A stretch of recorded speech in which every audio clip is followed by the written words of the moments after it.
और विश्व भर में फैले भगवान बुद्ध के अनुयायियों को बुद्ध पूर्णिमा की वैशाख उत्सव की बहुत बहुत शुभकामनाएं।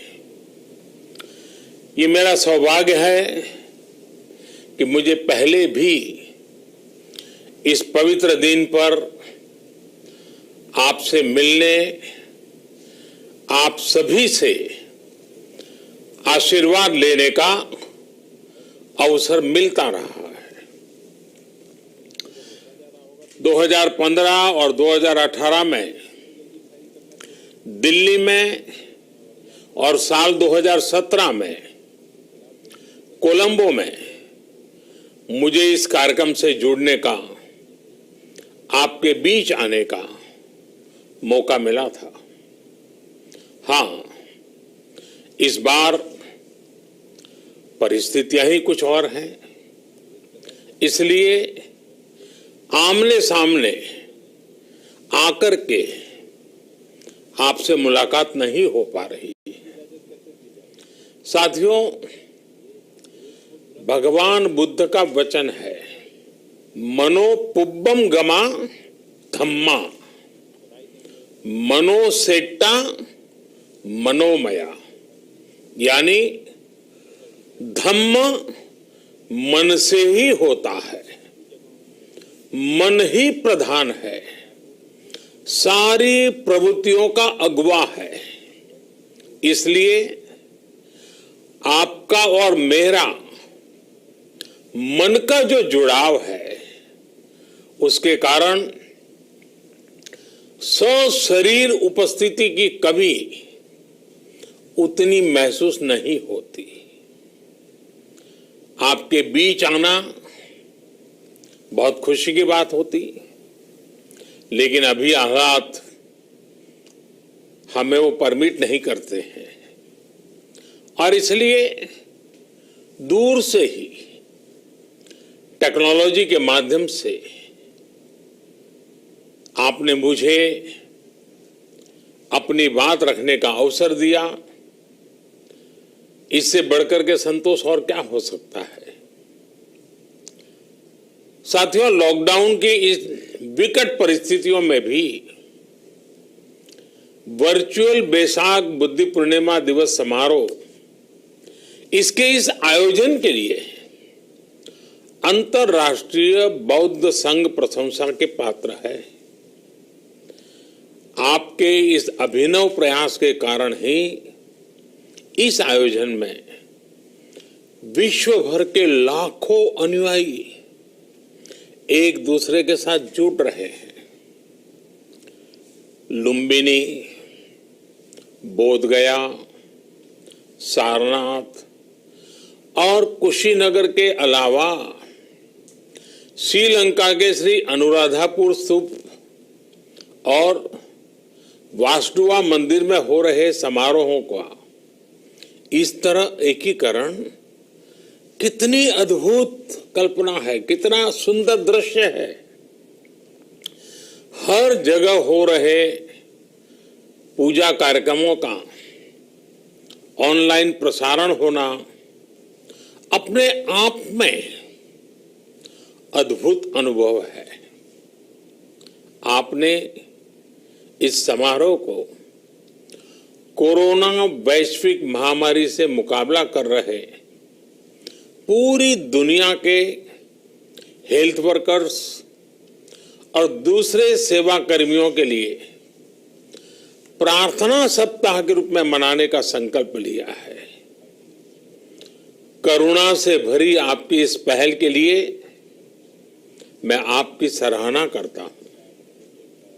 मुझे पूरा विश्वास है कि ऐसे ही संगठित प्रयासों से हम मानवता को इस मुश्किल चुनौती से बाहर निकाल पाएंगे, लोगों की परेशानियों को कम कर पाएंगे। साथियों, प्रत्येक जीवन की मुश्किल को दूर करने के संदेश और संकल्प ने भारत की सभ्यता को संस्कृति को हमेशा दिशा दिखाई है। भगवान बुद्ध ने भारत की संस्कृति और इस महान परंपरा को बहुत समृद्ध किया है।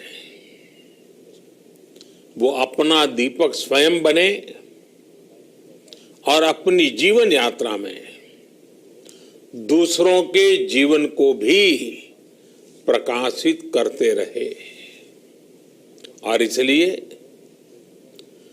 बुद्ध किसी एक परिस्थिति तक सीमित नहीं है, किसी एक प्रसंग तक सीमित नहीं है। सिद्धार्थ के जन्म, सिद्धार्थ के गौतम होने से पहले और उसके बाद इतनी शताब्दियों में समय का चक्र अनेक स्थितियों परिस्थितियों को समेटते हुए निरंतर चल रहा है। समय बदला, स्थिति बदली, समाज की व्यवस्थाएं बदली, लेकिन भगवान बुद्ध का संदेश हमारे जीवन में निरंतर प्रवाहमान रहा है। ये सिर्फ इसलिए संभव हो पाया है क्योंकि बुद्ध सिर्फ एक नाम नहीं है, बल्कि एक पवित्र विचार भी है। एक ऐसा विचार जो प्रत्येक मानव के हृदय में धड़कता है, मानवता का मार्गदर्शन करता है। बुद्ध त्याग और तपस्या की सीमा है। बुद्ध सेवा और समर्पण का पर्याय है। बुद्ध मजबूत इच्छा शक्ति से सामाजिक परिवर्तन की पराकाष्ठा है। बुद्ध वो है जो स्वयं को तपाकर, स्वयं को खपाकर, खुद को न्योछावर करके पूरी दुनिया में आनंद फैलाने के लिए समर्पित है। और हम सभी का सौभाग्य देखिए, इस समय हम अपने आसपास ऐसे अनेकों लोगों को देख रहे हैं जो दूसरों की सेवा के लिए, किसी मरीज के इलाज के लिए, किसी गरीब को भोजन कराने के लिए, किसी अस्पताल में सफाई के लिए, किसी सड़क पर कानून व्यवस्था बनाए रखने के लिए 2400 घंटे काम कर रहे हैं। भारत में, भारत के बाहर ऐसा प्रत्येक व्यक्ति, विश्व के हर कोने में ऐसा प्रत्येक व्यक्ति अभिनंदन का पात्र है, नमन का पात्र है। साथियों, ऐसे समय में जब दुनिया में उथल पुथल है, कई बार दुख, निराशा, हताशा का भाव बहुत ज्यादा दिखता है, तब भगवान बुद्ध की सीख और भी प्रासंगिक हो जाती है। भगवान बुद्ध कहते थे कि मानव को निरंतर ये प्रयास करना चाहिए कि वो कठिन स्थितियों पर विजय प्राप्त करे, उनसे बाहर निकले। थक कर रुक जाना ये विकल्प नहीं हो सकता। आज हम सब भी एक कठिन परिस्थिति से निकलने के लिए निरंतर जुटे हुए हैं, साथ मिलकर काम कर रहे हैं। भगवान बुद्ध के बताए 4 सत्य यानी दया, करुणा, सुख दुख के प्रति समभाव और जो जैसा है उसको उसी रूप में स्वीकारना, ये सत्य निरंतर भारत भूमि की प्रेरणा बने हुए है। आज आप भी देख रहे हैं कि भारत निस्वार्थ भाव से बिना किसी भेद के अपने यहां भी और पूरे विश्व में कहीं भी संकट में घिरे व्यक्ति के साथ पूरी मजबूती से खड़ा है। लाभ हानि, समर्थ असमर्थ से अलग हमारे लिए संकट की ये घड़ी सहायता करने की है। जितना संभव हो मदद का हाथ आगे बढ़ाने की है।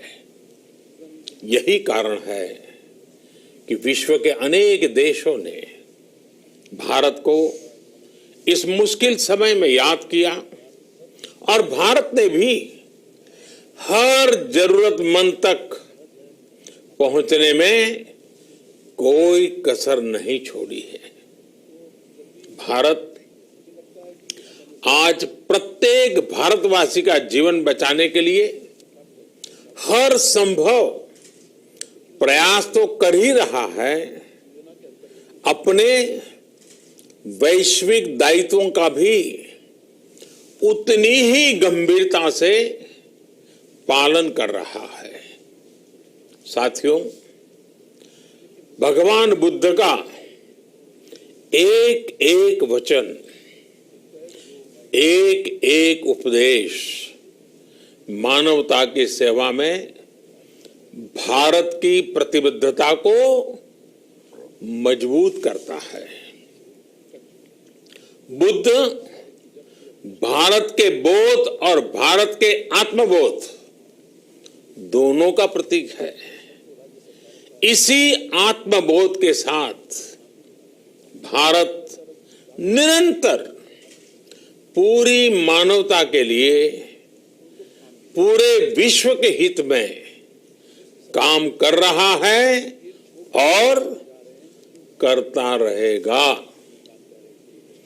भारत की प्रगति हमेशा विश्व की प्रगति में सहायक होगी। साथियों, हमारी सफलता के पैमाने और लक्ष्य दोनों समय के साथ बदलते रहते हैं, लेकिन जो बात हमें हमेशा ध्यान रखनी है वो ये कि हमारा काम निरंतर सेवा भाव से ही होना चाहिए। जब दूसरे के लिए करुणा हो, संवेदना हो और सेवा का भाव हो तो ये भावनाएं हमें इतना मजबूत कर देती हैं कि बड़ी से बड़ी चुनौती से आप पार पा सकते हैं। सुप्पबुद्धम पबुज्जन्ति सदा गौतम सावका, यानी जो दिन रात हर समय मानवता की सेवा में जुटे रहते हैं वही बुद्ध के सच्चे अनुयायी हैं। यही भाव हमारे जीवन को प्रकाशमान करता रहे, गतिमान करता रहे। इसी कामना के साथ आप सभी का बहुत बहुत आभार। इस मुश्किल परिस्थिति में आप अपना, अपने परिवार का, जिस भी देश में आप हैं वहां का ध्यान रखें, अपनी रक्षा करें और यथासंभव दूसरों की भी मदद करें। सबका स्वास्थ्य उत्तम रहे, इसी मंगल कामना के साथ मैं मेरी वाणी को विराम देता हूं। धन्यवाद। सर्वमंगलम।